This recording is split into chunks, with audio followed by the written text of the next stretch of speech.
السلام عليكم ورحمة الله وبركاته. الشيطان الرجيم. بسم الله الرحمن الرحيم. رب اشرح لي صدري ويسر لي أمري واحلل عقدة من لساني يفقهوا قولي. سبحانك لا علم لنا إلا ما علمتنا إنك أنت العليم الحكيم.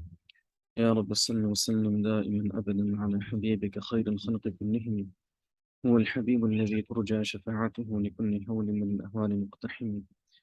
فسهل يا إلهي كل صعب بحرمة السيد البرار صلى الله عليه وسلم. اللهم جنبنا الفواحش والمعاصي والخطايا والزلل. لا إله إلا أنت. بسم الله الرحمن الرحيم. Okay, I'm going to begin by saying what Mufti Uthman Hafidhahullah always says whenever he sits down with Talaba and Ulama, which is that this is no lesson, this is a mere takrar. So alhamdulillah, most of us have studied Fiqh Buyu to some degree. And so we've all studied at different places. So this is just like a takrar that we're doing here. And this is no lesson, this is no lecture. And that's why, I'll encourage this to have some discussion as well. So I've just got a few points here. Inshallah, it's an opportunity for us to discuss some of these masail and help one another in overcoming the intricacies of Buyu. Now, it's only a couple of hours that we've got. Buyu, as you know, is quite extensive, it's quite detailed. There are a lot of factors to consider when looking at any contract, any masala of Buyu. A lot of students, when they first face Kitab al-Buyu, they're taken aback quite a bit. And they find it quite complicated. And sometimes they find it irrelevant also. Now, there are a couple of reasons for this. Number one is that when the classical fuqaha, when they discussed Buyu, and that's what we read in Quduri or, Sharh Niqaya or Hidayah or any of these kitabs, the majority of the examples don't relate to us, especially those living in the Western countries. So they'll be talking about buying fruits and veg from the harvest and from the trees themselves. They'll talk about buying slaves. They'll talk about buying and selling animals. And it can come across that none of this relates to us because, we never go to a farmer and ask for, a couple of gallons of milk. We never buy milk from the cow itself. Okay, we'll go to one of the superstores and buy a gallon of milk from there. And likewise, when it comes to buying gold and silver, any gold and silver which is purchased, most likely is going to be purchased from a jewelry shop. Any fruits and veg that we buy. And so what happens a lot of times is that the masail come across irrelevant to us. That's the first. The second thing is that when we look at Kitab al-Tahara and Kitab al-Salah, Kitab al-Sawm, in the ibadat, we see that the kitabs of fiqh are quite structured in the way they give the masail. So they'll talk about the fara'id of salah, they'll talk about the fara'id of fasting and hajj, they'll talk about the wajibat, they'll talk about the sunan. So there's a clear distinction between what's fard, what's wajib, what's sunnah, what's makruh, and so forth in the masail of ibadat. So whenever we're presented with a mas'ala that, Abdullah, he was praying salah, and in sajda, he forgot to say the tasbihat. Is his salah valid or not? Now, because we know the structure that, okay, certain things are fard in salah, certain things are wajib, we're able to give a clear answer that we know tasbihat is only sunnah, and therefore the salah is still valid. The same applies to hajj, the same applies to zakat. But when we look at the masail of buyu, what we realize that the fuqaha, rahimullah, they go directly into the juz'iyat without really going through that. What are the conditions of sihhatul bay', what are the conditions of nafadul bay', and so forth. The later fuqaha have done this. When you look at the earlier fuqaha, that distinction is not really there. Imam al-Kasani, rahimullah, from the Hanafi madhab, he did do this. However, he goes into so many juz'iyat, so sometimes you lose track of the conditions themselves. And the third reason is the way the financial structure and the financial system of the world has progressed and moved on. So where there's a direct shift between what we call a real economy and what we now call a financial economy. So in the real economy, what's happening is we're buying and selling physical, tangible goods. So you're buying, selling fruits, you're selling cars, you're selling machinery, you're selling other physical, tangible objects. In the financial economy, what we're really selling are contracts. So when you buy coupons, when you buy a bond, when you're selling insurance, when you're selling a mortgage, a lot of times it's a contract which is actually being sold. Now, the contract is not a piece of paper. It's rather the right and the obligation which is being purchased and sold. Now, rights and obligations are abstract concepts. There's no physical existence to them. So that's what's happening in the financial economy. So when we buy and sell shares, those people who say buying and selling cryptocurrency is valid, what's being actually bought and sold? It's an abstract concept. There's nothing physical being bought and sold. Same in shares, there's nothing physical being purchased and sold. The same would happen in futures contracts also. So when people who buy futures and options, what they're really buying is a right and an obligation. There's no physical existence to any of this. So when we discuss a masail of futures or cryptocurrency or shares, sometimes we get lost of which bab of buyu do we look into? Are we supposed to look in murabaha? Do we look in wadi'ah? Do we look in musharaka? Are we looking in mudaraba? So all of this, sometimes we just get lost on where to look into. Then what happens is, you know, when we look at the different contracts themselves, you've got a mas'ala of someone comes and says to you that I went to a partnership with a friend and he gave me the money and I was going to buy and sell goods. And I sold 100 pieces of machinery. And one of my customers, he was a friend of mine and he couldn't pay. So I said to him, okay, pay me in a few weeks' time. Now, my friend who I went into partnership has a problem with this. Where do we stand? Now, we need to look at the layers of the contract here. And there are a number of separate things going on. Number one is a mudaraba contract between the friend and myself. And the second discussion is my sale to my customer.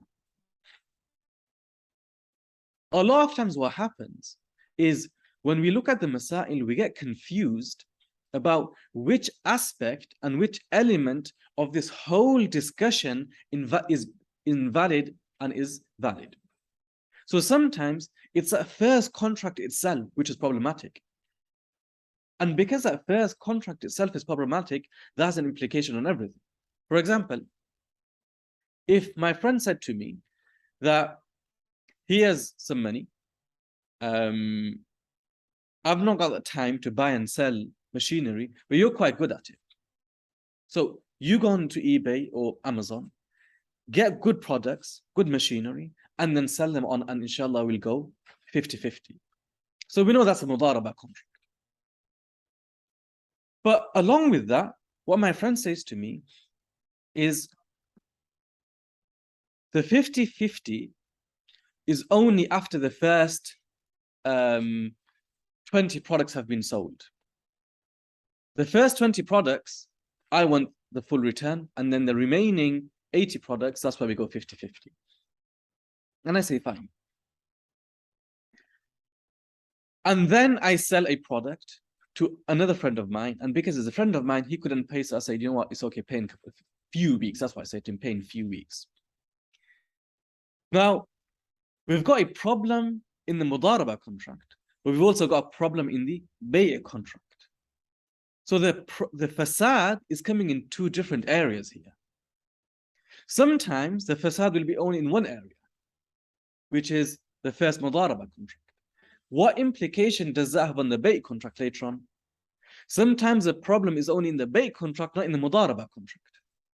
So let's say the mudaraba contract itself was completely fine. No mufsid condition was mentioned. That's completely fine then.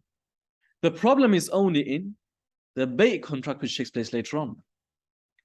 Now, this is another point itself, that when we talk about buyu really is to do with the buying and selling. The partnership contracts of musharaka, mudaraba, these are all partnership contracts. There's no actual bay' taking place between those partners. The bay' is going to take place later on. So this is another thing that we have to look into, that where is the fasad? If there's a fasad, then where is that invalidity taking place? What impact does that have on the other future contracts which are going to take place? So sometimes why students get confused in the masail and they find them, just too complicated and we just don't know where to look, is because of the taxonomy, the taqsim, the understanding the different components of the contract that we have at hand. So inshallah, if we start number one by looking at the tasarruf itself.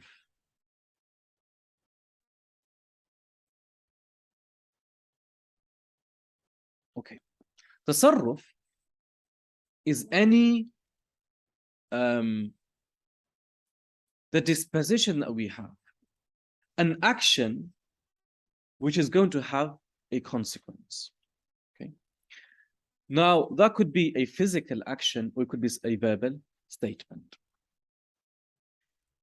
So, تصرف كل ما يصدر عن الشخص بإرادته ويرتب الشرع عليه نتائج. That's what we call تصرف. Now, this word تصرف, you'll see this in Buyu, you'll see this in Nikah and Talaq, you'll see this in Hiba, you'll see this in Kitab al-Wasiyah. Because the word تصرف is not restricted to Buyu. It's any decision or action which a person engages in, which is then going to have consequences. That's what we call tasarruf. And huquq and wajibat are rights and obligations. If I say something, if I do something, which is going to give me a right or give rise to an obligation, then that is now tasarruf. So drinking a glass of water is tasarruf, but it impacts nobody else. So that's just tasarruf lughawi. It's not a tasarruf shar'i. But if I say that I'm going to give this bottle of water to you as a gift, that is not tasarruf shar'i. Because that has now created an obligation on me. So as soon as you take possession of this bottle of water, intiqalul milkiyyah will take place. That bottle of water now becomes yours. If I make a wasiyah, and I say, after I pass away, I want my car to go to Abdul Rahman. That's a tasarruf qawli. That's a verbal statement which has been made. If Abdul Rahman accepts my wasiyah, then this now gives rise to a right for Abdul Rahman, an obligation on my part. So that's what we call tasarruf. Now, tasarruf is then divided into two parts. We have tasarruf qawli and tasarruf fi'li. تصرف قولي القول الصادر عن الشخص كالبيع والإجارة والشركة والوقف والوصية. These are all different types of the تصرفات قولية. Now, like I said, it's not only bay'. Ijara. Ijara is a form of bay' because there's a sale of something. It's a sale of manafi' only. It's not a sale of ain. So it's an aspect of bay'. Shirkah, there's no bay' taking place between the two partners. The sale is going to take place between other people. But because both parties have said something which gives a rise to a right and an obligation, That is now why we call this تصرفات شرعية also, and تصرفات قولية. Al-waqf, when a person says that I want this piece of land, this now belongs to the masjid. It's a verbal statement which has been made, but now again that gives rise to a right and obligation. The obligation is on my part that I can't do tasarruf with this anymore. I can't make any further decisions with this piece of land. As long as the waqf constitution is valid, I can't do anything with that land anymore. And there's a haqq, there's a right for example, that masjid, that the masjid now owns that piece of land. Wasiyah, same concept. Then we have التصرف الفعلي وهو العمل والواقعة المادية الصادرة عن الشخص كإحراز المباحات والانتفاع والغصب وقبض الدين. These are those physical actions which will again give rise to a right or an obligation. This will result in a haqq or then in a wajib. Haqq is a right that I have, wajib is an obligation which is on me. كإحراز المباحات, like protecting those things which are available for everyone. So when there's trees in the jungle, they're mubah. So they don't belong to anyone. But if I go and chop a tree and collect that wood, I have now done ihraz. Because there is a fa'il which gives rise to a right, which is what? Now that creates milkiyah. My chopping of that tree and collecting that wood has created milkiyah. So this is why this is now called tasarruf fi'li. Until I did that belonged, that was just mubah, anyone could have done that. Now that I've done this now becomes my milkiyah. The same with water. That water is available for everyone. There's no concept of milkiyah for water which is just in the rivers and the seas. But if I now do something, so I've collected that water, I've put in a bottle, I've labeled the bottle, I've done ihraz, I've protected and taken control over that water. The same with fish, the same with birds. All of these are mubah. But when I catch the fish, when I catch the bird, I've done ihraz. So what has that done? That has created milkiyah, and therefore this is how we link the tasarruf, because this is a physical action. It's resulted in a milkiyah, which is given a right to me now. Al-intifa', same concept. That when we engage in ijara, can I do intifa' or not? What allows me to make use of that property? Al-ghasb. Al-ghasb is when it's a different type of sariqah. Sariqah has a very clear and distinct definition when you take something which has been, which is protected itself. Ghasb is like, when you go and take something off someone, you're in the masjid, someone goes and takes someone's phone from the coats. So because the coats are just hanging there, they're not muhraz. They're not like, stored away somewhere. So that wouldn't come in the sariqah. So this is all a type of ghasb. If a person was to engage in ghasb, that gives rise to an obligation, which is I have to return what I have taken. But if it becomes mustahlak, if I can't return it, let's say it was an apple and I ate it, what happens now? Action milkiyah changes also. So the action of ghasb has resulted in an obligation and a potential right also. Qabadu dayn, same thing. That if I've lent money to someone and they've taken that money, so I've transferred it in their bank account,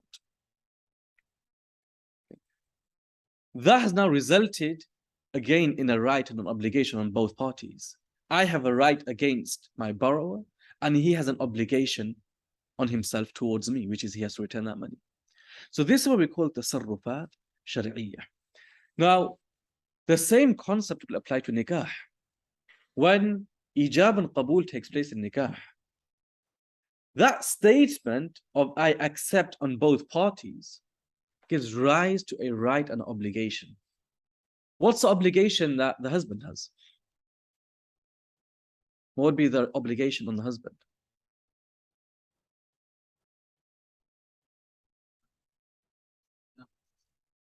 Nafaqa will be the second stage. As soon as ijab and qabul takes place, what's the first obligation on the husband? Mahr. So do you understand how that tasarruf qawli has given rise to an obligation? The nafaqa will become wajib when she moves in with him. So if just nikah takes place, the ijab and the qabul gives rise to an obligation on the husband, which is mahr. It doesn't give rise to the obligation of nafaqa unless she moves in with him. So yes, it's an obligation on her to move in with him. But let's say he says, no, it's okay, come after 1 year because I'm still getting the house ready. Can she demand nafaqa? If he says to her that I don't want you to come now, if she says, look, I want to come, I want to move in with, and he says no, does that give rise? That will give rise to nafaqa because he's the one that's stopping her. But if she's saying that, look, you know, I don't like the color of the bathroom, that's not a valid excuse. Okay, she has to move in with him. So do you understand again how the ijab and qabul has given a rise to a haqq and a wajib on both parties? That's why it's called a tasarruf qawli, meaning the ijab and the qabul. Okay, so that's a first layer of this whole concept and this taxonomy of tasarruf. That tasarrufat qawliyah or fi'liyah will give rise to rights and obligations. The tasarruf qawli can potentially then lead to an aqd. Now, if we go back to this line, the tasarruf qawli is like, we've got bay' there, and let's look at waqf. In bay', that requires two parties. So this is going to be a tasarruf qawli, but that tasarruf has to take place from two people. But in waqf, it's only required from one person. The qawl is required only from the malik himself. So I say that this land, I have donated this land to the masjid. There's nothing else required now. So that tasarruf qawli from one person has given rise to the right, or the obligation. Okay. But sometimes the tasarruf qawli will be required from two people, like in bayn, like in ijarah, like in shirkah, like in mudarabah. In all of these tasarrufat qawliyah, two people are required. And that's what we call an aqd. Okay. So هو نوع من التصرف القولي وهو يطلق لدى الفقهاء بمعنيين إن شاء الله I'll come to this. But the first concept is aqd is a type of tasarruf qawli because it's a verbal statement which is going to lead to a haqq or a wajib. But that tasarruf qawli is required from two people. Okay. Now, waqf will be called this an aqd. If somebody donates land to the masjid, do we call this an aqd? Yes? No, why not? Because it doesn't require two people. So aqd is specifically that tasarruf qawli which takes place between two people. Shirkah is an aqd. Is shirkah an aqd? It will be, because again it's tasarruf qawli which is taking place from two people. Is nikah an aqd? It is, because it's tasarruf qawli which is taking place between two people. Is talaq an aqd? No. Why not? Because it's only required from one person. So it's tasarruf qawli again, because that talaq now results in something, which is wujub al-iddah ala al-mar'ah, nafaqa during the iddah period, and then it's withdrawing azlul milkiyah. That was happening. So the milkiyah that the husband has over the wife, the bud'ah, the milkiyah, milkul bud'ah, is now ending. So it's a tasarruf qawli, because it's a statement which is giving rise to a right or an obligation, or withdrawing a right. But it's not going to be called an act, because two people aren't engaging in this tasarruf qawli, only one party is. Okay. Now, aqd has two usages. Okay, one is the Hanafiya, the way the Hanafiya understand aqd, and one is the way the other three madhahib understand the word aqd. The Hanafiya are more stringent. The Shafi'iyya, Hanabila, and Malikiyya are more flexible in the way they use the word aqd. عقد, according to the Hanafiya, is ارتباط الإيجاب الصادر من أحد العاقدين بقول الآخر على وجه يثبت أثره في المعقود عليه. This is an aqd khas, which is again where you have ijab on one side, qabul on the other side. And once there's the ta'alluq between the ijab and the qabul, once there's a valid connection between the ijab and the qabul, that results in the haqq or the wajib. Now, why I say there's a valid connection between the ijab and the qabul. Let's say I say to you, Mufti Sahab, I want to sell this laptop. I sell this laptop to you for $100. And tomorrow, you say to me, I've accepted. So, ijab has taken place. Qabul has taken place also. But is a valid ta'alluq between the ijab and the qabul? There's not, because of the long separation. I asked him today, he's remained silent, and then the next day Mufti Sahib says to me, I've accepted your ijab. So although there was ijab and qabul, the conditions of ijab and qabul weren't found, and therefore there was not a valid ta'alluq. And that's why there has to be an irtibat between the ijab and the qabul. على وجه يثبت أثره في المعقود عليه.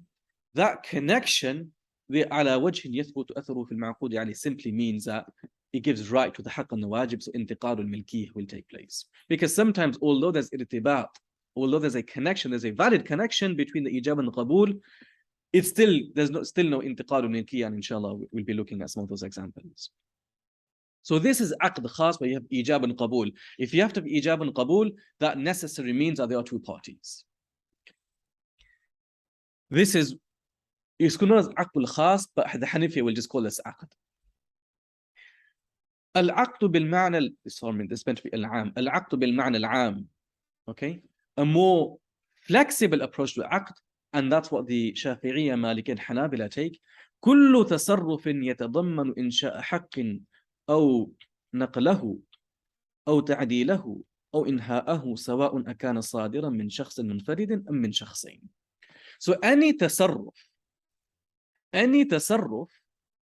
which results in a haqq or wajib, the other three madhahib will call an aqd. So waqf will be called an aqd according to who? The other three madhahib. Because they say this is an tasarruf which does result in a haqq or a wajib. The Hanafiya won't call this an aqd because they're on two parties. The other three madhahib will call this an aqd. So we started with tasarruf. We have tasarruf qawli. We know tasarruf qawli then leads to an aqd. Okay. The uqood, the contracts, if we just stick to the aqd khas, which is where there are two parties, what can be included in that? You can have bay, you can have shirka, you can have mudaraba. What else can be in there? Nikah. What else will be in there? ijara, shuf'ah. Well, shuf'ah is not actually, because that's a wajib on the ba'i himself. Khul' will also be an aqd, because obviously both parties have to agree to it. Talaq ala mal. So all of this will like be the uqud. That then takes us to bay'. So in somehow you've got tasarruf qawli. Tasarruf qawli will then take us to an aqd. The aqd will then take us to bay'. So in how bay' is an aqd and it's coming from tasarruf. So what is bay' then? It's نوع من التصرف القولي العقدي. Bay' is a type of tasarruf, and which type of tasarruf is an action, is a statement. It's a statement. And then is it a statement which results in an aqd according to the Hanafiya? So al-aqd al-khas, or is it an tasarruf qawli which doesn't result in an aqd? Abu Zuhra rahimullah and others, this tasarruf qawli al-aqdi, they've used these kind of words. Even al-madkhal al-fiqh al-'am, Shaykh Zarqa rahimullah, again they've used the same tasarruf qawli al-aqdi, because you have tasarruf qawli ghayr aqdi like waqf and so forth. So why is it tasarruf qawli al-aqdi? لأنه يتوقف على توافق إرادتين صادرتين من جانبين. So bay' is tasarruf qawli and aqdi, because number one, it's a statement which is resulting in haqq wajib. It's again a statement, so it's qawli. But it's also aqdi because it's dependent on two parties. The ijab and qabul has to come from two individual parties. وَيُؤَدِّي إِلَى حَقٍّ wajib, and this aqd or this ijab and qabul will then result in a haqq or wajib, or haqq and wajib. Now, what's the haqq and the wajib that the aqdul bay' will result in? What is the right and the obligation? Intiqal al-milkiyah. What's wajib on the mushtari? Taslim al-thaman, give the money. What's wajib on the ba'i'? Taslim al-mabi', handing over the commodity. Now, just the way that in nikah, just by the ijab and qabul itself, certain rights and obligations will take place just by those statements. In the same way, in bay', just by the ijab and qabul, certain rights and obligations will exchange. Some, just like in nikah, some rights and obligations are dependent on stage 2, which is, for example, like nafaqa is dependent on the wife moving in. Okay. In the same way, when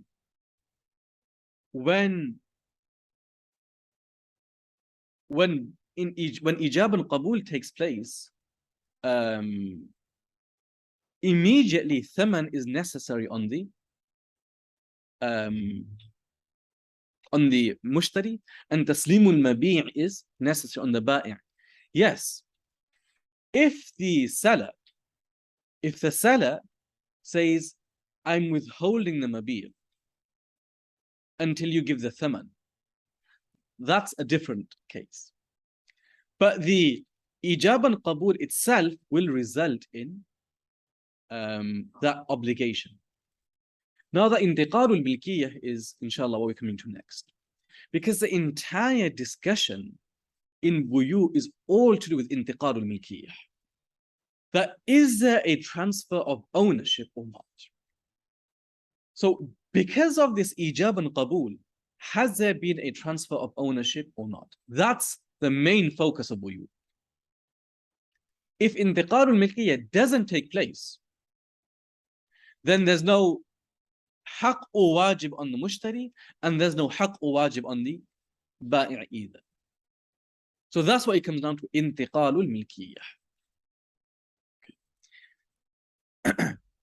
Now, if we say bay' is tasarruf qawli al-aqdi, how do we then define bay itself, how do you differentiate bay from other تصرف قولي عقدي? مبادلة المال بالمال على الوجه الذي ينتقل به ملكية البدلين شرعا.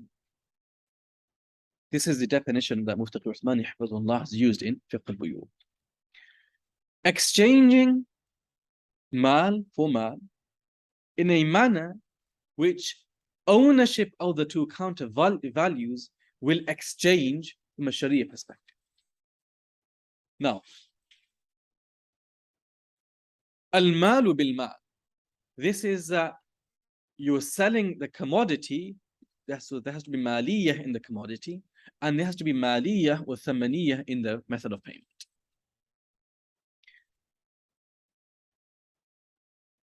And exchanging, not a physical exchange, but the exchange is that it results in milkiyah changing from a Sharia perspective. Now,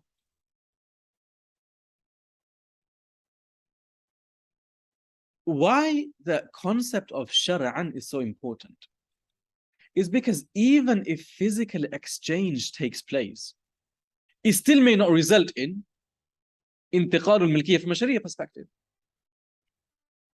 For example, if somebody was to sell alcohol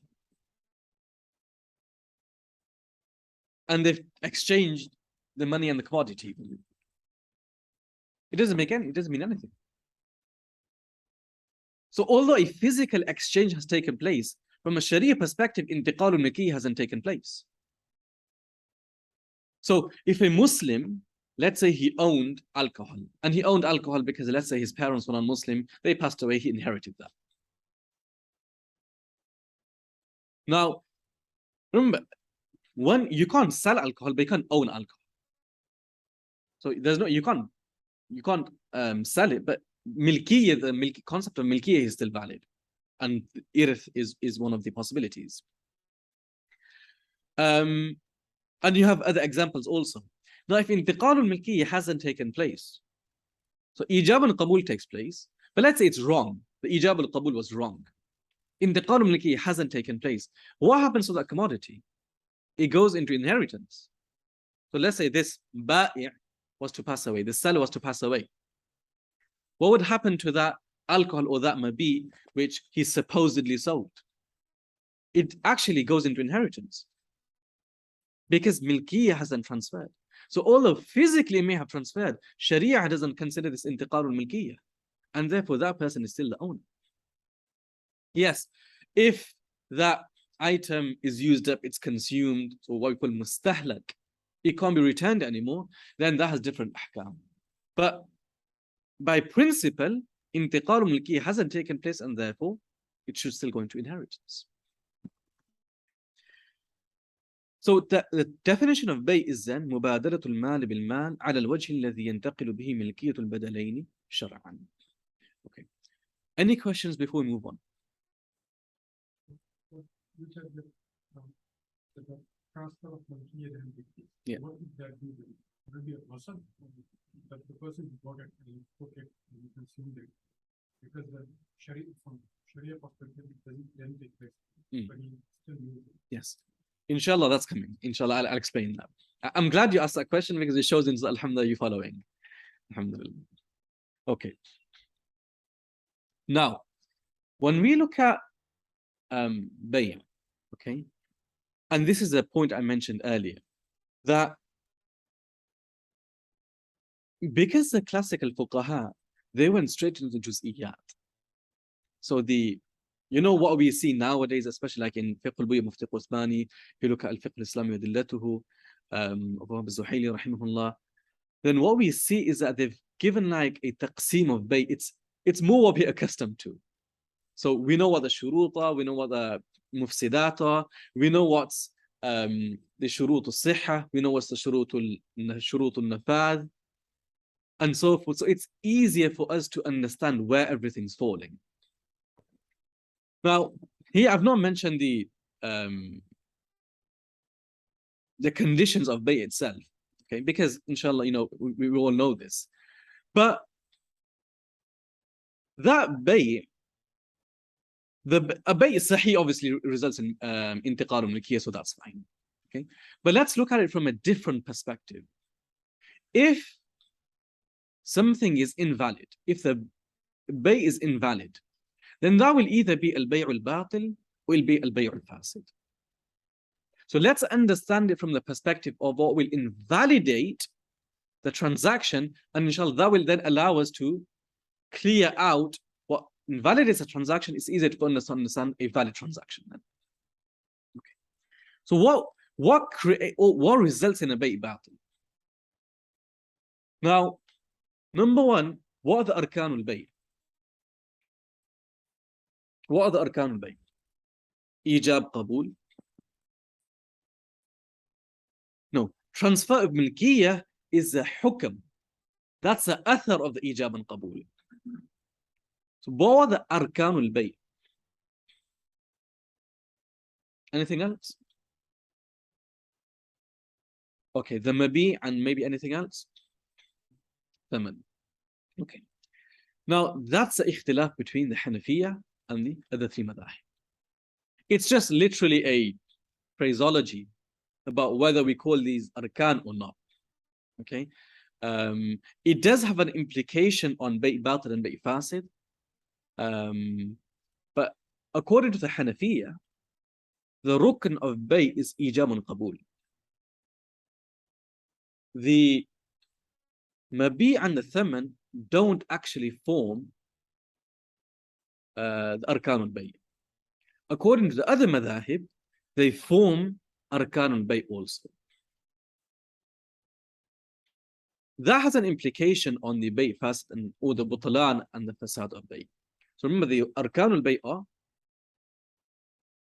ijab and qabul, and then the mahall al-aqd is what we call the mabi', and some refer the thaman to mahall al-aqd also. Okay, so ma'qud alayh, another word which is used, we refer to the ma'qud alayh.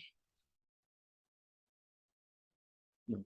So ma'qud alayh, what is being contracted? What is the aqd taking place on? The mabi'. So ma'qud alayh is the mabi'. Okay, so if I'm engaging in an act of selling this laptop, this is ma'qud alayh, this is mabi', because our aqd is to do with this. Is that okay? Okay. Subject matter of the contract.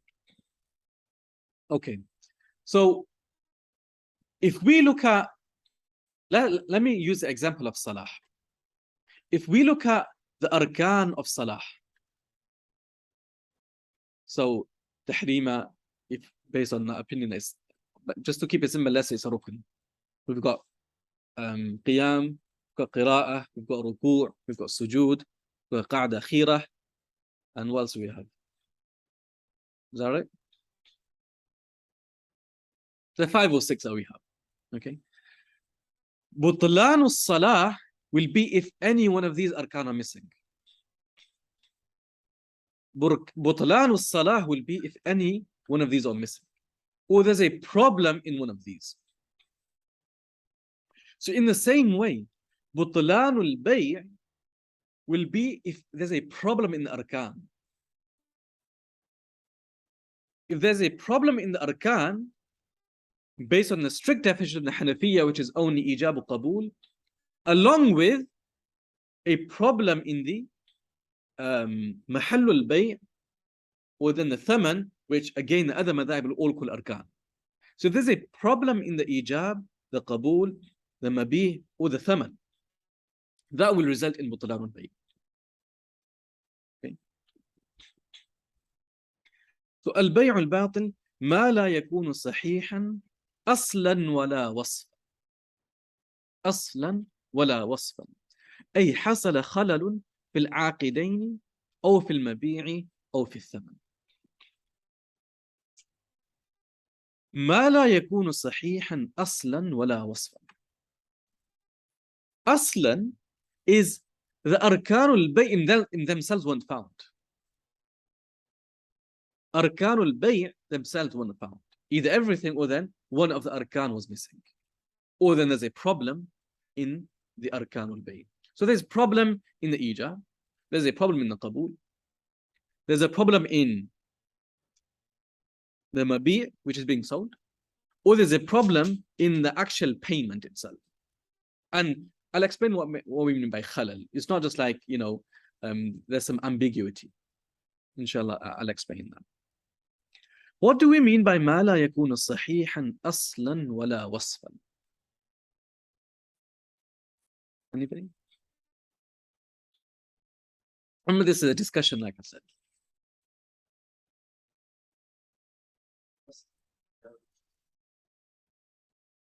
Okay, carry on.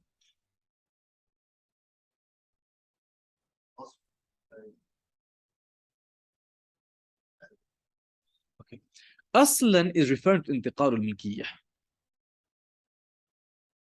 انتقال الملكية.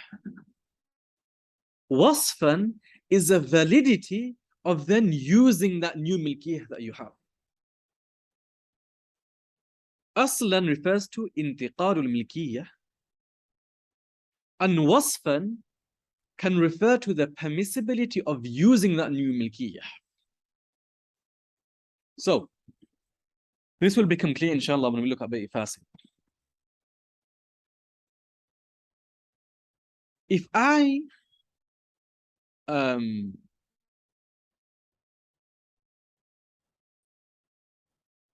okay, let's say I'm talking about this laptop selling to Mufti Sam. Okay. And same example as before, that I asked Mufti Sam, I'm selling this laptop to you $100. Mufti Sam remains silent. And the next day he says, okay, I've taken your laptop for $100. Has intiqal al-milkiyah taken place? Although there was an ijab and qabul, has intiqal al-milkiyah taken place? It hasn't. So aslan, the bay is invalid. Obviously, if the asl is invalid, the wasf is going to be invalid, which means that he can't use the laptop. It's not jaiz for Mutasab to use the laptop. It's not jaiz for me to take the money.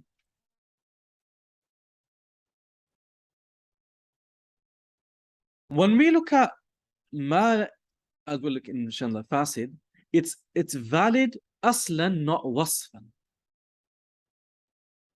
And inshallah I'll come to that. So what would result? Why is something not sahih aslan wala wasfan? It's because the arkan of bay', there's a problem there. Now, let's just look at ijab and qabul. Now, this is where you need to look at the shurut of the ijab and qabul. It could be because, obviously, if there's ijab and qabul, they have to be people.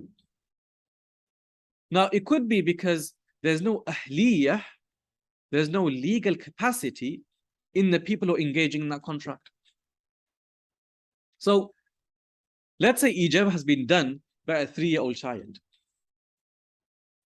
So there's ijab, the child said, I'm selling this laptop to you. So although ijab was there, it wasn't a valid ijab because of adamul ahliyah. There was no legal capacity. This child can't do ijab. In the same way, if I was to sell this laptop to a 3-year-old child, I'm an adult, so my ijab was valid. But the qabul of the sabi was invalid. So there's a problem in the ijab al-qabul itself. Or it could be, the problem in the ijab al-qabul would be adab al-irtibat. There's no connection between the ijab and the qabul. The example of ijab on one day and qabul on the second day. Another example is, I say to Mufti Sahib that I'm sending this laptop for $500 to you. And he says, I've accepted it for $300. Immediately, he responds to me immediately. There's an irtibat zamani. So he responded within the valid time. But there's no true irtibat because I'm saying 500 and Mufti Sahib's talking about 300. So again, this will be considered adamul irtibat. That there's no there's a problem in the ijab and qabul. Obviously, if there's a problem in the ijab and qabul, that's a rukn of the bay', and therefore this bay' is invalid. It's batil. What does that mean? There's no انتقال الملكية. Okay. So what we look at is the شروط البيع. شروط أهلية التعاقد. What are the conditions of a valid إيجاب and قبول? And that's where you'll have the, the different conditions of the people who are engaging in the trunk, the عاقدين, they must have legal capacity, which means that it's صبي مميز, they're not مجنون, and so forth. There has to be ارتباط بين الإيجاب والقبول. That ارتباط is to do with time, that قبول can't come, a day after the إيجاب.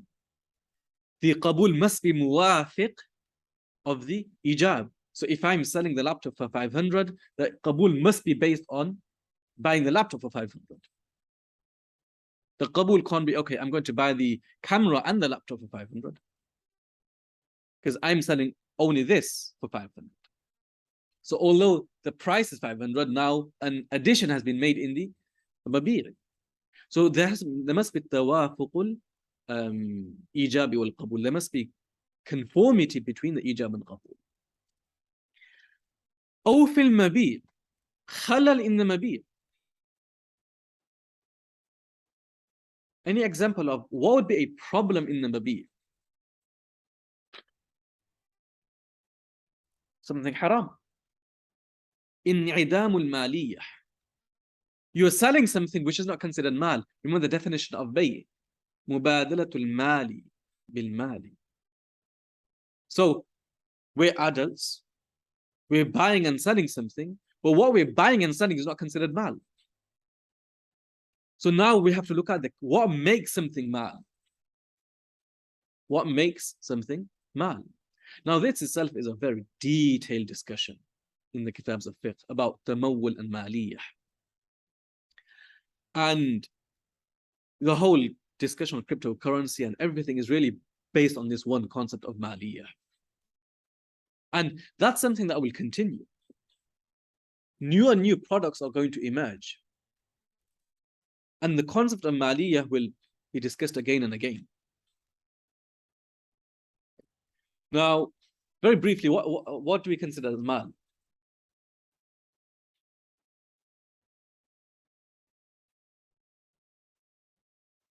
Like, is this mal? Or my clothes mal? Is this building mal? So what makes something not mal then? Why would something not become mal? Okay, it doesn't have value. Anything that is allowed to be real value depends on. Okay, anything that is halal to buy and sell. So that's like, okay. But what is halal to buy and sell? It's mal. This is circular. Yeah. So what is what element of Sharia did not tell you? Say that again. Something there is because Oh, you see wine. Yeah, okay, give that example. as well. But we don't consider it as mal because of Sharia. Okay. They never consider it as like this. Pork has been said. This mal and people need to buy it. Still, it's not considered for us as mal because Sharia is not considered that for mal. Okay, good. So what impact does that have now? And any other examples? Anything which gives benefit. Halal benefit. Value that's not made from. Okay, if there was, let's use this board. Yeah. Can I any students here? No, any students of the madrasa. Can someone just write perceived value? If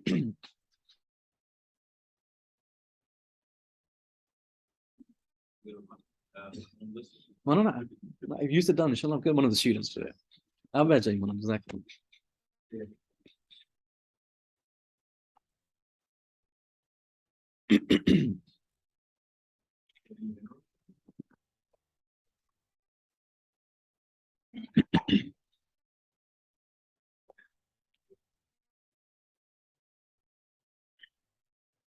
perceived value.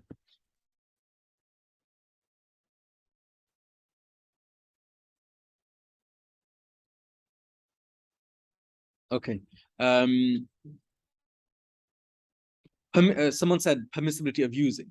Yeah, right. Permissibility of using.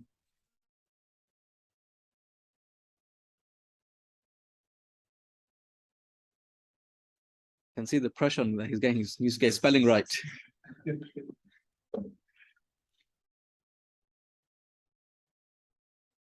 Of using. Okay.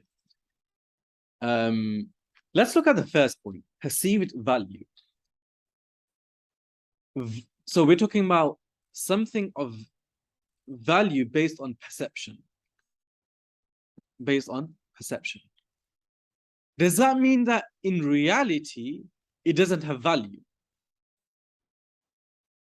But it's got an perceived value. Is that what we mean? Or is that what you mean? So what's an example of that?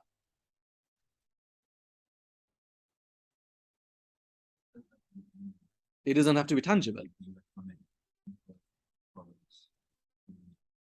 Now, do you understand why the word perceived is so important now? Because there's no intrinsic value. It's a value which has been given. And that's what's happening in cryptocurrency. There's no intrinsic value. Someone says it's worth 100,000 today, tomorrow they say it's worth £1. There's no intrinsic value. There's no intrinsic istikhdam. There's nothing you can do with a cryptocurrency unless somebody says you can. Fiat money is the same thing. This laptop, if you tell me that this is worth 0 pence, it doesn't matter because absolutely all my work for me is worth £1 million. So it doesn't matter what anyone says. For me, there's intrinsic value. On this, if somebody says that this is worthless, well, as long as it works, it doesn't matter. There's intrinsic value. There's istikhdam in there. I can use that. This table, same thing. Somebody says, you know what, take it for free. It's worthless. I'm not going to do anything with it. That doesn't take away the intrinsic value and the property. It still can be used as a table. So one is value and one is perceived value. Okay. So maliyah. What's maliyah then? What makes something mal? Is there anything which has a physical utility, but it's not going to be mal?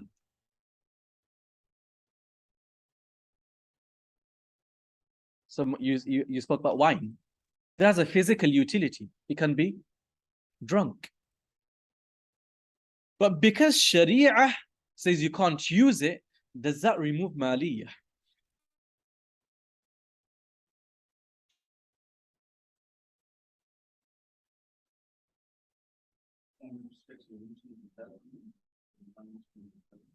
This is where we look at taqawwum now. Another word known as taqawwum. So there's a lot of detail to this, but very briefly, we have mal and then we have mal mutaqawwim. So something is considered maliyah because there's intrinsic value and it has a physical utility. But if Sharia has said you can't use that, that removes taqawwum. So according to Sharia, there's no taqawwum in this anymore.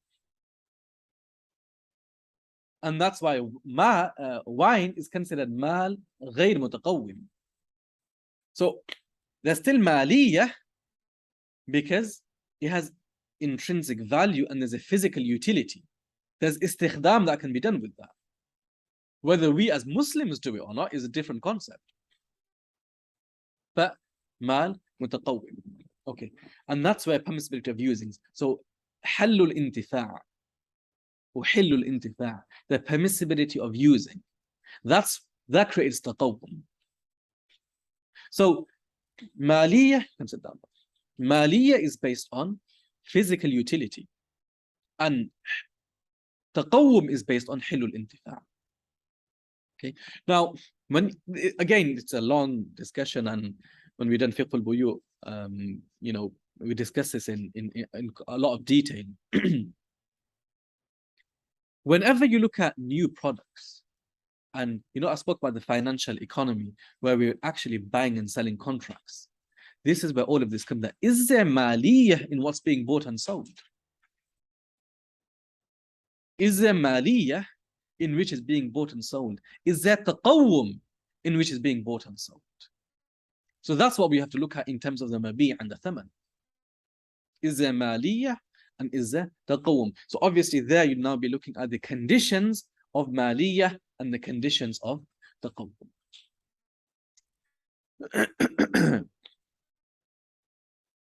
So bay' batil is ma la yakuna sahihan aslan wala wasfan, that in principle it's not valid, meaning there's no intiqal al-milkiyah.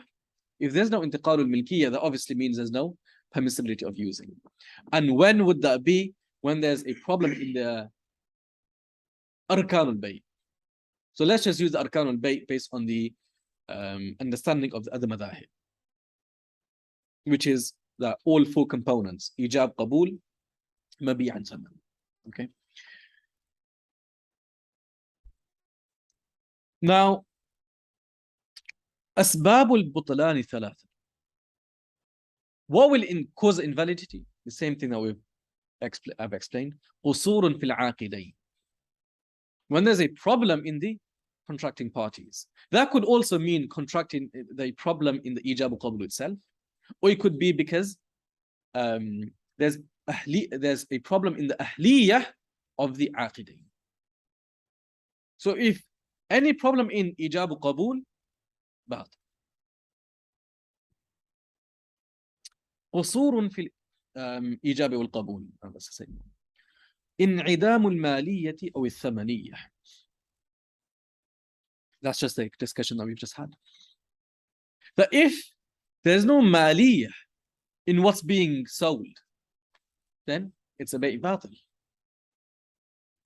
Or if the thaman. Now, thaman could be that, you're paying with something which there's no value in. Let's say you're paying with stones that you found on the street. Yeah, there's no thamaniyah in that. So again, that's bay' batil. Okay. And then you would have prayed the whole masala in Hidayah also about in Bab al-Bay' al-Fasid, that if you're buying something if you're selling alcohol, then what's a masala? If you're paying through alcohol, what's a masala? If you're paying through alcohol, what's the masala? So again, there's no thamaniyah in what you're paying with. So that will also cause butlan in the bay'. Okay. Now, let's say you've been presented with a mas'ala and you've realized that there's a problem in the ijab al-qabul, or there's a problem in the aqidah themselves, or the product which is being bought and sold is haram. So drugs, for example. Drugs are being bought and sold. What does that result in? Well, it's a bay' batil. Okay. So what's the hukm of that bay' batil? What does that result in? لا يترتب عليه أي أثر من آثار البيع. What does bay' result in? انتقال الملكية, and that will then lead to a haqq and a wajib. So that's a أثر البيع. انتقال الملكية, which will then lead to a haqq and a wajib. What's a haqq? There's a haqq on both sides. What's the haqq for the mushtari? That he gets a mabi'. And what's the and the wajib on the mushtari is the payment. What's the haqq for the ba'i'? That he receives the money, and the wajib on the ba'i' is that he has to give the mabi'. So that's the atharul bay', intiqalul milkiyah, which will then lead to this, the haqq and the wajib. The bay' batil, there is no bay'. There is no bay'. So although we call this bay' batil,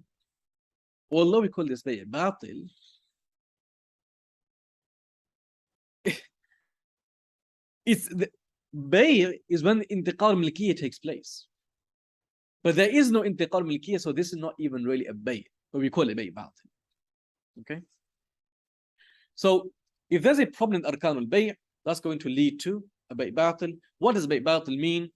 Well, there is no hukm. So there's no intiqal milkiyya at all. Any questions before we move on?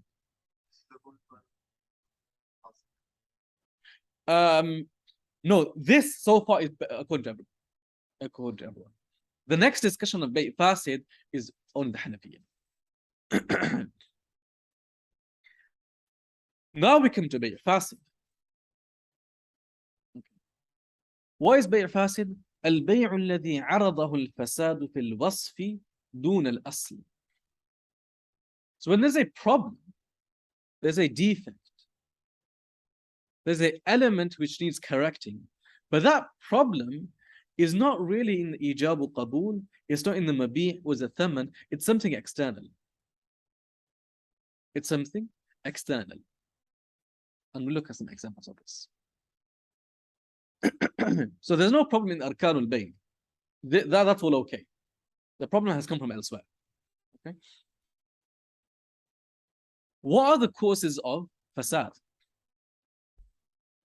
الجهالة في المبيع أو في الثمن. When there's uncertainty about the mabi' or the thaman. So for example, I'm selling this laptop. Okay, now to you.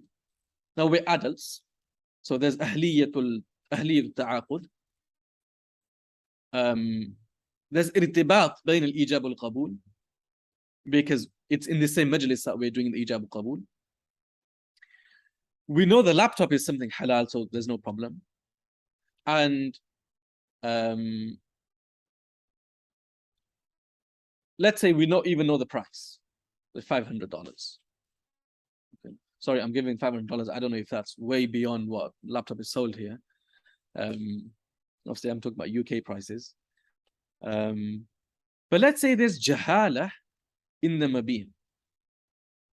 Okay, so I'm going to sell you a laptop. Now you've got different specifications of laptops. Which laptop am I going to sell you? So we know a laptop is halal to buy and sell. So there is maliyah in the laptop. So there's no problem in the ijab al-qabul. In principle, there's no problem in the mabi'. And in principle, there's no problem in the thaman. The problem is that I don't know which laptop, or you don't know which laptop I'm going to sell you. So by definition, the laptop is halal to buy and sell. But because you don't know which laptop, what are the specifications of that laptop, there's jahala in the mabi'. So that's caused fasad, not butlan. That's caused fasad, not butlan. Let's take, you go to somebody that's selling fruit and veg. And you say to him, I want a few kilos of apples. Now, how much is a few? Is it 2, 3? Is it 50, 60? There's jahala in the mabi'. Apples is halal to consume. So there is maliyah. But there's a problem in the wasf, meaning in external things. So there's jahala in the mabi'. And that's what's causing the fasad. Or let's look at jahala fi thaman. I'm selling this laptop to you for how much? I'll let you know tomorrow. But you need to tell me now whether you're taking or not. So the ijab and qabul is being done now, but the thaman is going to be agreed on tomorrow. So in principle, is there maliyah in the mabi'? That is, so this is something that can be sold. So there's no problem in the ijab, there's no problem in the qabul, there's no problem in the mabi'. And I know I'm going to pay you, and we both know that I'm going to pay, or you're going to pay me through Australian dollars. So in principle, is there any problem is there thamaniyah? There is thamaniyah. But there's jahala in the thamaniyah. To the amount. There's jahala. So I say, I'm going to tell you tomorrow. But I want you to tell me now whether you're going to take the laptop. So there's jahala fi thaman. There is thamaniyah, but there's jahalatun fi thaman. That results in fasad, not butlan. Maybe whatever you do is suitable. Okay. What would that be? Whatever is monastic, but there's agreement as well. Because the seller himself is sort of saying. Okay, you tell me.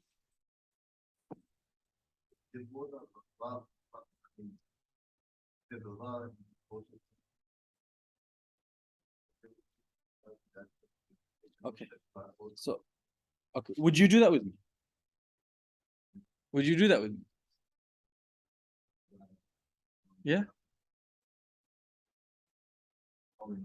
Right. I was getting happy. I was going to engage in a contract with you. Okay. So let's say you're a good friend. Well, I'm reconsidering that now because of. But let's say I said I'm selling you my laptop and say, you know what? Look, pay me whatever you think is. You know, inshallah, I'm happy. And you come and give me 1 cent. What am I going to say? Yeah. Exactly. So although we say that, look, inshallah, you know, don't worry, pay me whatever you think is good for this. I have a certain concept in my mind. I have a bracket, you know, it's a laptop which is worth 300. You'll probably pay me, you know, probably around the 250 figure. And you come and give me $2.50, $2.50. That's fasad. So although we say that, you know, we both agree, we don't really agree. So that's fasad because there's ahliyut ta'aqud. Ijab and qabul as irtibat.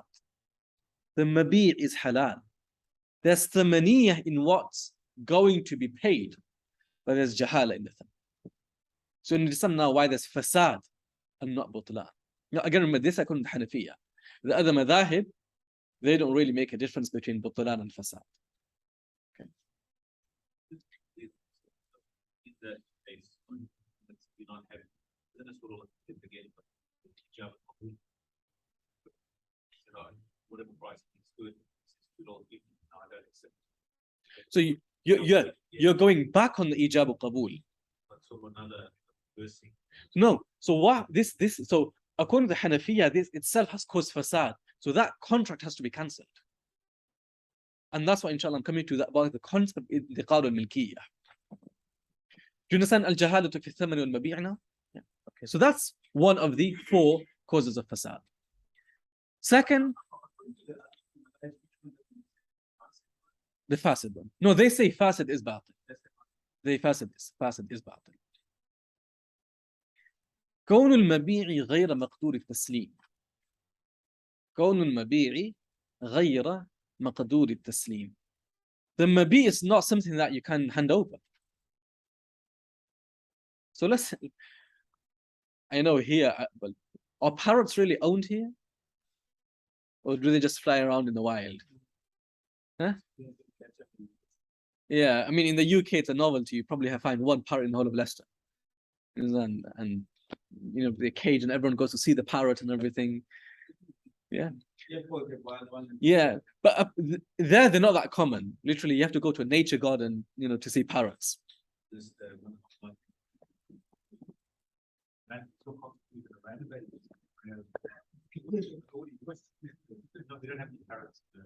Yeah, I mean, to see any color on a bird in the UK is a novelty. Seriously, to see any color on a bird, all we get are pigeons. Grey pigeons, that's all we see. So, كون المبيع غير مقدور التسليم. You own a parrot, and now you're going to sell it, but it's not in your cage; it's flying around. So you're selling a parrot, but you have no guarantee that you can hand over the parrot. You're hopeful that it's going to come back. But there's a possibility that because it's not in your house right now, al-iyadhu billah, something could happen to it. Cats. You always get examples, unfortunately, where cats are run over.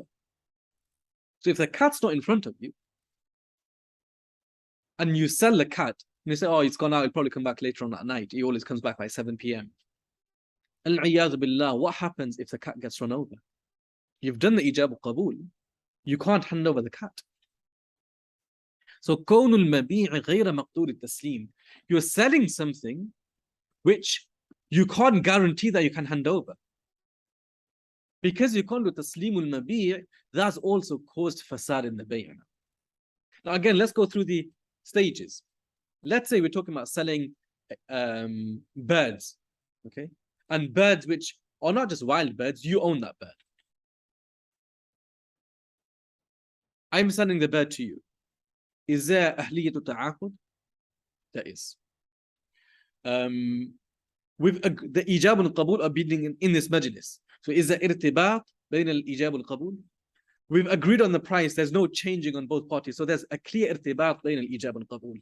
Can birds be bought and sold? They can. So there's maliyah. We also know that I'm going to pay through Australian dollars. Is there thamaniyah in the Australian dollars? There is. I've told you which bird I'm going to sell you. Is there jahala fil mabiyah? No. I've told you that the parrot's going to cost you $200. Is there jahala fi thaman? No. So what's the problem? The problem is I can't guarantee that I'm going to give it to you. What happens if it gets stuck on a tree? I can't guarantee that I can hand over that mabi'i to you. So that's also caused fasad in the bayn. Does that make sense? Okay. Now the whole concept of drop shipping. What happens in drop shipping?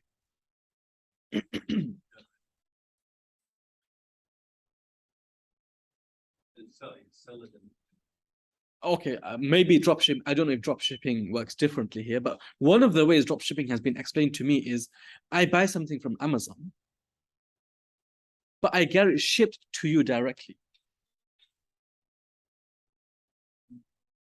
from my seller. Let me give you a simple example of this. Sorry, your name? Mu'atiz, Moran Mu'atiz. Yeah. Let's say Mufti sir. So let's say you want to buy this laptop of me. Okay. But this laptop, although I'm using, it actually belongs to Mufti sir. So I say to you that okay, let me speak to Mufti sir first. Now, Mufti Saab's got this at his house now. I've bought the laptop from Mufti Saab. I spoke to him over the phone. So look, I want to buy the laptop for $100. He says, that's fine. So we've done ijab and qabul. And I say, I'll collect the laptop tomorrow morning. So the laptop's still at his house. Ijab and qabul has taken place. Has qabd taken place? Qabd hasn't taken place. That same night, I say, you know what, Mufti Saab's agreed to sell me the laptop. You can buy the laptop now for $150 from me. So I'm doing ijab and qabul. But I don't have the laptop in my possession. Can I guarantee that I can deliver the laptop to him? Al-iyadhu billah, what if someone breaks into Mufti Saab's house and takes a laptop? I can't guarantee that I'm going to give the laptop because I still need to collect the laptop from Mufti Saab first. So there's a question mark on whether I can hand over the mabi' as a ba'i'. So that's kawnul mabi'i ghayra maqdur at-taslim. There's no guarantee that I can hand over the mabi'. So do you see the problem there? Now that applies to birds which are flying, that applies to fish in the sea, everything. Well, fish in the sea, there's no milkiyah yet because you haven't done ihraz. Okay, but let's say you've got your own small pond at home, and that pond isn't connected to other waters, so the fish swimming in your pond can't go anywhere. This little small pond is just a question of taking out the net, and that's fine. If that pond is connected to other waters, so fish come and go. There's no guarantee that you can hand over the mabi'. So there's fasad in the transaction. So again, look at the process. There's no problem in the ta'aqud. There's no problem in the ijab qabul. There's no problem in the maliyah of the mabi'. There's no problem in the thamaniyah of the thaman. The problem is, can you even give it to the buyer? Yeah. G.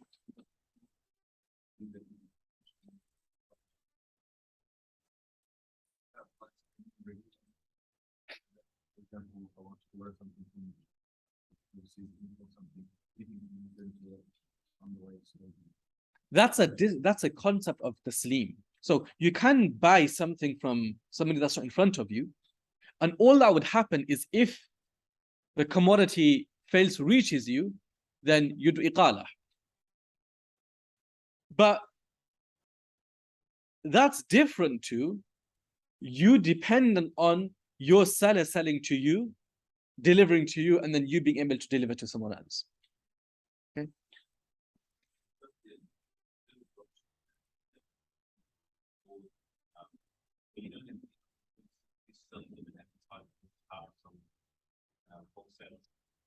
And they might run out of stock. And then we looking at it, maybe stock conflict later on, we can engage with a view that agree, but that since there are so many protections, they will be asking the discussing with him, and he's saying that NHS will, because in the current age, there are some protection for the consumer. If the goods are not in the good, you're going to get money back. You go through disappointment of not getting the thing, but the dropshipper is like the middleman who doesn't own the goods. In advertising, that's how they do the money. They sell it and they get a time of the bridge for wholesale, selling in retail for wholesale. But they don't own the goods, they don't have the possession, and the stock might run out. They can't deliver it. The money will be. Is that discussion for the consumer? Definitely. It's obviously a lot of. The other point was regarding fishing the sea. If a person is a fisherman, he has an agreement, the fish shop or the fish market, that I'll bring this fish. That's not an offer. That's a warrant. So it could be, it would not be, but they haven't agreed. Only when the delivers it. Yeah. So the act will take place once he actually delivers a fish, because the price will be, okay, this is the weight of your fish, this is how many kilos or tons you've bought, and this is the payment. So initially all the engaging in is a wa'ad, that you buy me, you get me, or try to get me 50 tons of fish. Okay. But if it's 49, the buyer will pay based on 49 tons. If it's 51 tons, it'll be based on 51 tons. So there's a difference between the wa'ad and aqd. Regarding the dropshipping, there are a number of possibilities. Okay, and this is why it comes down to that contract so much. That what's the actual position of that middleman? He can be acting as an agent or as a wakil. Now, if he's acting as a wakil, there's no problem at all. So it all depends on the haqq and the wajib discussion. Inshallah, if there's time afterwards, we'll discuss this further. So the second cause of fasad is does everyone understand this? Any questions on that one?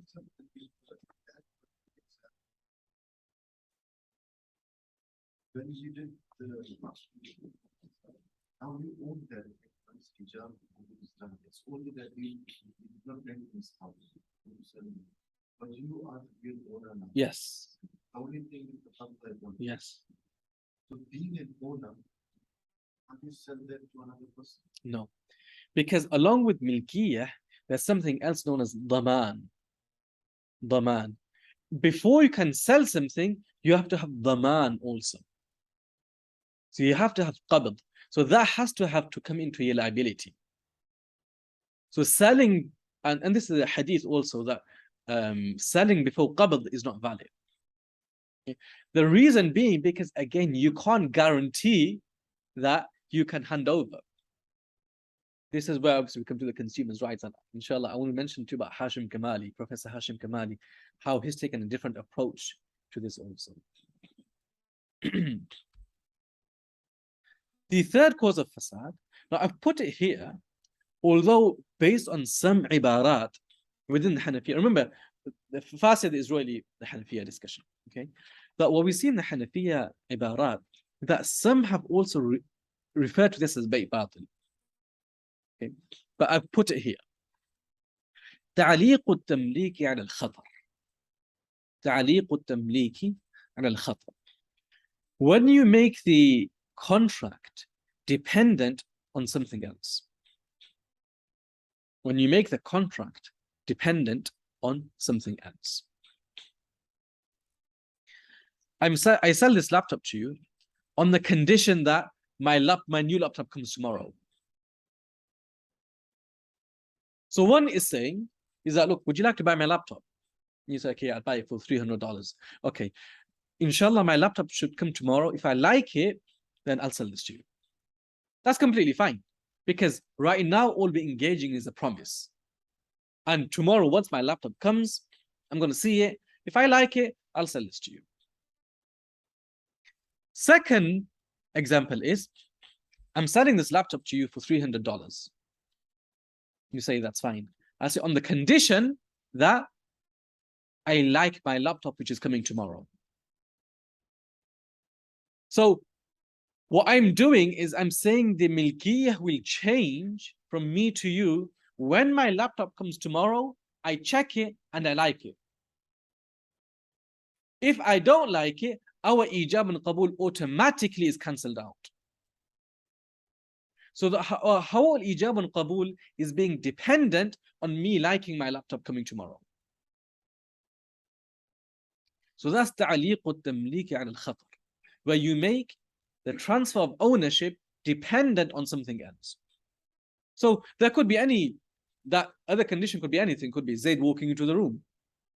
It could be, me passing my exam. But any ta'liq will cause fasad or then butlan, depending on the ibarat of the fuqaha. Inshallah, Mufti Qisab has discussed this in detail. Ibn Abidin has also discussed this, whether it's fasid or batil. Is ta'liq khatar clear? Yeah? Okay. Number 4. اشتراط شرط لا يقتضيه العقد.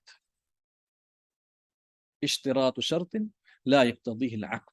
When a condition has been stipulated which is contradictory to the general outcome of a bay'.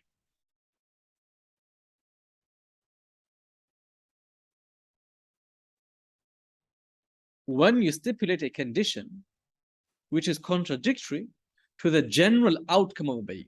Number 1, what's the general outcome of a bay'? Intiqar al-milkiyah. Once milkiyah has changed, if I've sold you the laptop, what right do I have on the laptop? I've sold you the laptop. What rights do I still have? Nothing, absolutely nothing. So if I sell you the laptop on the condition that I will use it once a week, that is contradictory to the outcome of bay'. Because the outcome of bay' is intiqar al-milkiyah, and milkiyah means that you have exclusive rights over this laptop. If I am trying to withhold certain rights, what am I doing? I am stipulating a condition which contravenes the normal outcome of a bay'. So that's ishtiratu shartin la yaqtadihi al-aqd. I sell you this laptop on the condition that you sell me your car. Again, ishtiratu shartin la yaqtadihi al-aqd. What is the muqtada al-aqd? What is the normal outcome of bay'? This becomes your laptop and you give me the $300. End of story. That's the hukm of bay'. That's the athar al-bay'. That's the outcome of bay'. If we now stipulate a condition which is outside the box, that is now causing to cause fasad. So I sell you this laptop on the condition that X, Y, and Z happens. I sell you this laptop on the condition that, I get to use it once a week. I sell you this laptop on the condition that my brother can use it once a week. This is all going against muqtada al-aqd. It's going against a normal outcome of a bay'. What about if I say, I sell you the laptop on the condition that you pay me immediately? I've stipulated a condition. Is that okay or not? That's fine. Why? Because taslim al-thaman is muqtada al-aqd. Taslim al-thaman is muqtada al-aqd. So I'm stipulating a condition which comes within the outcome of a bay'. I'm selling the laptop on the condition that you take it straight away. You can't leave it in my shop. Is that okay? It's okay. Again, because it's muqtada al-aqd. I'm selling you the laptop on the condition that I can use it once a week.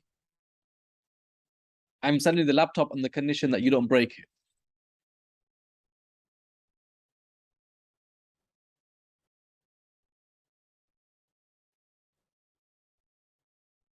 I'll let you lot think about that one.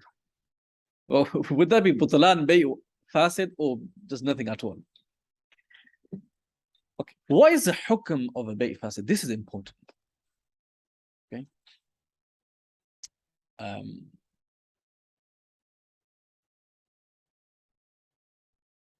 You know, al-jahalatu fil mabi'i with thaman, one of the examples of that is you go to the shop and you realize you've not got your wallet with you. So, okay, I'll pay you later. What's happened there?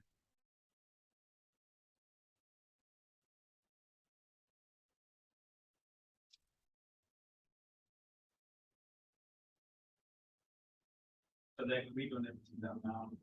Everything's been agreed on. So let's say I'm going to buy a packet of bread. Okay, I don't know how much is bread here. $2, $3? Yeah, let's say $3. So I know how much it is. So there's maliyah in the bread. There's thamaniyah because I'm going to pay it through Australian dollars. We're adults, so there's tamayyuz there. That's fine. I said, oh, you know what? I've not got my money. I'm not got the wallet with me.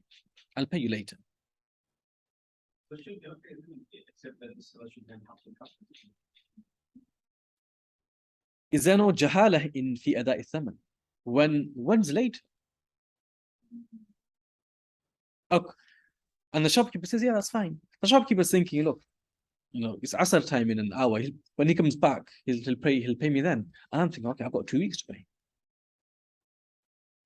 I thought you meant just go this kind of thing. Oh, yeah. This is the thing. When you say pay later, what does that mean? The buyer could be thinking, okay, later, I've got a few days to pay. The shopkeeper's thinking, in the next couple of minutes. He only lives there. So there's jahalah in when the payment is going to be made. So is that butlan or fasad? Fasad. Why not butlan? Because the arkan are valid. The arkan are valid. It's an external problem that there's jahala in when the money is going to be paid. And that's why this becomes a bay' fasid. Okay. Okay. What happens if Another question on that same page. Let's say like you go to you go to where? like a shop, Yeah. and you always buy from that person, and then you say the guy says, then next time you come, just give pay them, sort of thing. So what happens then? A grey area, it seemed that it'd be okay. Because both people know when that date is. So instead of saying next Monday, only saying the next time you come, which, but according to them, is next Monday. That's fine then. No, whichever day. So you're saying you come once a week, let's say it's on the same day. Okay. Or let's say you come with it once a week. The shopkeeper knows that I'm going to get my payment within the next 7 days. And likewise, the buyer knows I have to make the payment within the next 7 days. So that's fine. But saying paying later, again, there's that possibility of, even if we say that the payment is made on the same day, the shopkeeper could be thinking, okay, he's just going home and coming back because he only lives around the corner. And literally around the corner, not like 3 kilometers. Yeah. We have a complete different I was walking with Manan a few days ago. We were in a masjid, and he's saying there were a couple of committee brothers there. So Manan asked him, the Masjid Taqwa is only it's around the corner. They said, yeah, it's only 3 kilometers over here. No, wallah, when he said around the corner, I thought he literally meant around the corner. That's a minute walk. Having a 3-kilometer distance between one masjid to another masjid is like one side of the city to another for us. We'll have 15 masjids between that time. So talking about, and this way that when we talk about paying later or around the corner, one is thinking of 3 kilometers. I'm thinking of 3 steps. So this is why jahala is so problematic. Okay, and you'll always come across one term, al-mufdi ila al-niza', al-mufdi ila al-niza', al-mufdi ila al-niza'. That this will lead to a problem. This will lead to a problem. This will lead to a problem between both parties. Even when both parties have agreed to that. For example, pay me what you think is good for this. We've agreed on that. But again, this is mufti ila niza', because if I come with 1 cent, there's no way that the seller is going to accept it. And this is what we see in the hadith of Buyu also, where the Prophet ﷺ, for example, said, "An-naha an bay' al-hasat." The buyer comes and says, "Look, I've got this stone. You've got all these different products you're selling here. I'll throw my stone, and whatever he hits, I take that for 5 dirhams." They both agreed on that. But still the Prophet ﷺ said no. So even if they agree, that still doesn't remove the fasad. Yes, there's only one way. If there's an urf of what certain things mean. So for example, if there's an urf that, okay, you've forgotten your money and you're going to pay later, then that means 1 day. Let's say that's a common urf. That changes it. Because now we know what the payment is. So saying I'm going to pay later is equivalent to saying I'm going to pay you by tomorrow. Because the word paying later, urfan, means paying within 1 day. So it's just a question of whether you say pay within 1 day or pay later. But we know that the word later means within 1 day. Okay.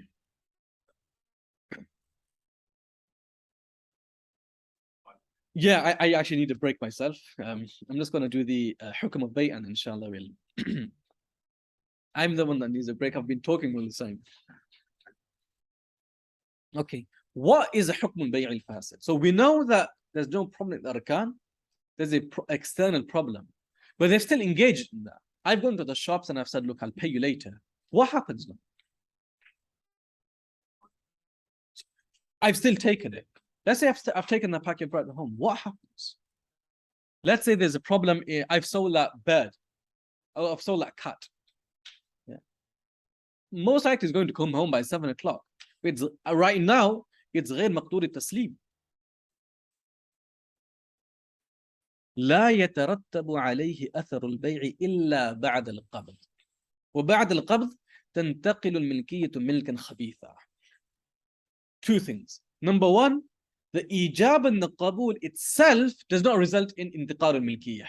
Remember what I said right at the beginning, that just like in nikah, when ijab and qabul takes place, he becomes a husband, she becomes a wife. They could be in different countries. That's irrelevant. Zawjiyah has taken place. In the same way, in a bay' sahih, as soon as ijab and qabul take place, intiqal al-milkiyah takes place. Intiqalul milkiyah takes place. In a bay fasid, intiqalul milkiyah doesn't take place immediately. So the ijab and qabul won't result in intiqalul milkiyah. Yes, when I take that bread, now intiqalul milkiyah takes place. بعد القبض. قبل القبض, there's no milkiyah transfer. In a bay sahih, when does the milkiyah transfer? قبل القبض. So in a bay sahih, ijab and qabul have taken place. Once there's tawafuq bayn al-ijab wal qabul, that immediately results in intiqal al-milkiyah. So let's say this example of buying this laptop from Mufti Sahib. Is the laptop still at home? And I say, look, I'll collect it tomorrow. And I pass away at night. Is this going to my inheritance? It does. I haven't got qabd. It's still with Mufti Sahib. Does this laptop go into my inheritance? It does. Because intiqal al-milkiyya has taken place. So intiqal al-milkiyya will take place by the mere ijab and qabul. Clear? I can't sell a laptop, but that's to do with dhaman. That's another hukm. The milkiyya has transferred. If the facade is removed, then only the milkiyya will be. I mean, the way is done, you have taken it back, but when you're given after later, back, given the facade has been removed, Yes. that particular time you, but still will be from the. No. You can correct the bay fasid. Inshallah, I'll speak about it. So in a bay fasid, let's say you've got one of these causes of fasad there. قبل القبض, there's no milkiyya transferring. بعد القبض, I've taken the laptop. I've taken the packet of bread. Now milkiyya has transferred. However, although milkiyya transfers, we call this milk khabith. Milk khabith, which is defective ownership. Milk khabith means, although you own it, you can't use it. It's haram to consume. It's haram to employ. So that packet of bread, which I've taken, it belongs to me. It's haram for me to eat it. Because it's milk khabith. This example can often work. Like, go to the mall, the kids have seen the bag of chips and they want to eat. You know, they're asking the parents to want to eat it. You know? So, I'm going for the counter and paying for the bag of chips, we just open it up and the kids start eating. Can they do that on the card? They shouldn't. They shouldn't. Because that sale is mawqoof ala ijazat al-ba'i'. Some shops actually do have that rule that it's okay for you to do it. Because there's no way that you can go out the shop without them knowing what you've taken. Especially the one with barcodes. So whether the food's still inside or not, they just need to scan the barcode. So you'll still be making payment. But it's what you're eating is you're eating before paying for it. Yes, if they give you ijazah, if it, like, you know, some of the stores, you know, I remember this happened a few years ago. I was a young child and I went with my mother. I was really thirsty and we were doing a large shop. So, you know, we're on the trolley and I said, look, I'm really thirsty. So she said, it's okay. Just take some water and I'll tell the seller. And he just walked past. So she said, look, we're just taking some water. He said, yeah, just drink it. It's fine. So that's because we've now got ijazah. You'll still pay for it at the end. So if you have ijazah, that's okay. But before ijazah. Yeah? Okay. So, bay fasid, is there intiqal al-milkiyya immediately? No. Intiqal al-milkiyya takes place after qabd. Even after qabd, what does this result in? Milk khabith, which means you can't use the item. You can't actually use the item. It's haram. Okay. Inshallah, let's take a